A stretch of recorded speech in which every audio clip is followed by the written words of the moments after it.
पालघरच्या जव्हारमधील प्रसिद्ध असलेल्या दाभोसा धबधबा इथं तयार करण्यात आलेल्या काचेच्या पुलाचा शुभारंभ मंत्री गणेश नाईकांच्या हस्ते झालाय। हा पूल सध्या पर्यटकांच्या आकर्षणाचं केंद्रबिंदू ठरतोय। काचेच्या तयार करण्यात आलेल्या पुलामुळे या ठिकाणी पर्यटन वाढून स्थानिकांना रोजगार मिळेल असा विश्वास मंत्री गणेश नाईक यांनी व्यक्त केलेला आहे। आणि या काचेच्या पुलावरून दाभोसा धबधबा आणखीच मनमोहक दिसत आहे।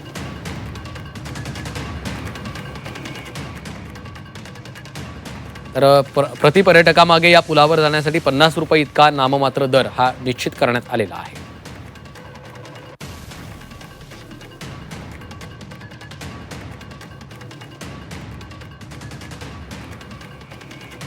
गणेश नाईक यांच्या हस्ते या पुलाचं उद्घाटन करण्यात आलेलं आहे।